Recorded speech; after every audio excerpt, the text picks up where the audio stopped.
ازيكم عاملين ايه؟ يا رب تكونوا بخير. معاكم هند حمد على قناه حياتك احلى من هند حمد. فيديو النهارده هو ريفيو عن حلاوه المولد من اتوال. انا كل سنه بجيب حلاوه المولد من اتوال. حلاوه المولد من اتوال يا جماعه، في علب مسعره ومحدده مكوناتها، وفي علب العميل بيشكلها على ذوقه. انا الصراحه بحب اجيب العلبه واشكلها على ذوقي. هفتح معاكم العلبه واوريكم محتويات العلبه.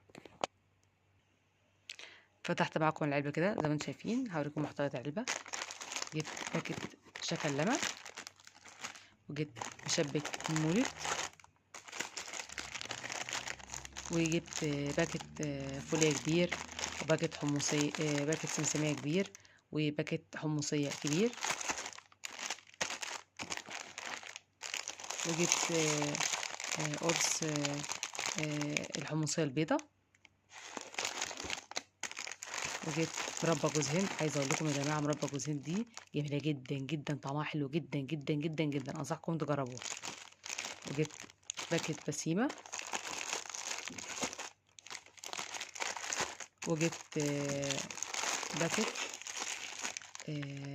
ميكس بار، في خليط كده من الكورن فليكس والجوزية والزبيب. عايزه اقول لكم طعمه حلو جدا جدا جدا، انصحكم برضو تجربوه.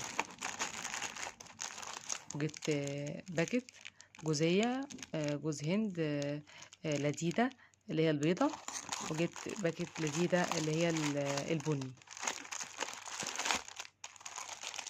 وجبت قشطة باللوتس. عايزه اقول لكم طعمها حلو جدا جدا جدا. وجبت قشطة بالمكسرات، طعمها جميل جدا جدا جدا. وجبت باكت ملبن جيلي زي ما انتم شايفين كده. في كمان قشطة بالنوتيلا بس انا ما عجبتنيش، اللي بيحب النوتيلا هتعجبه. في قشطة في القشطة منها 3 انواع، في قشطة بالمكسرات، وقشطة باللوتس، وقشطة بالنوتيلا. انا جبت قشطة بالمكسرات، وجبت قشطة باللوتس، و ما جبتش قشطة بالنوتيلا لاني ما بحبهاش، بس اللي بيحب النوتيلا هتعجبه جدا جدا جدا. برضو القشطة انصحكم تجربوها، طعمها حلو جدا جدا جدا. جبت كمان بقى ايه، عروسة المولد. ده عبارة عن آه آه آه شوكولاتة، شوكولاتة بالمكسرات، بني وشوكولاتة بيضة. دي سعرها 30 جنيه. عايزة اقول لكم في عروسة المولد وفي حصان المولد، بس انا ده موجود وده موجود، متوفرة في فروع اتوال، وممكن كمان تطلبوها دليفري. بس انا عجبتني العروسة ايه اكتر، فجبت عروسة المولد.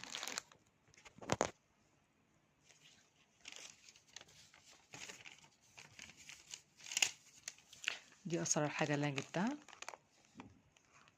باكت لذيذة مكسر ب65، وباكت مكسرات برضو التاني ب60، اللي هو الأبيض، البني ب65.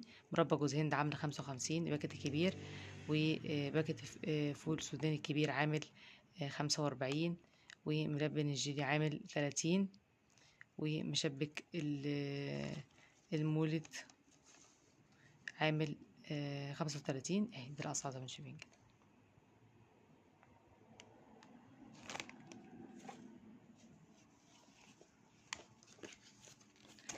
ده موجود في اتوال، فرع اتوال، اللي هي قايمة ايه، قائمة الآثار عندهم، موجود فيها كل حاجة، وموجودة كمان على النت. العلب محددة مكوناتها ومسعرة، موجود فيها ايه القطع، وسعر كل علبة زي ما انتم شايفين كده.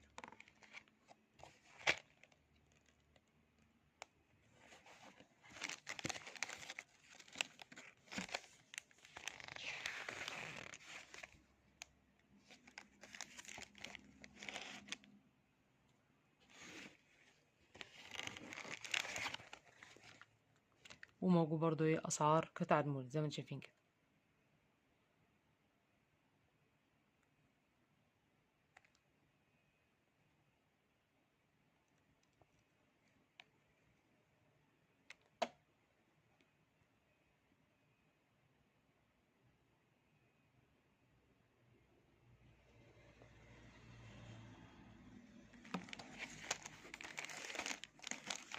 تقدروا كمان تطلبوهم على الرقم الساخن، ويوصل لكم الأوردر لحد البيت.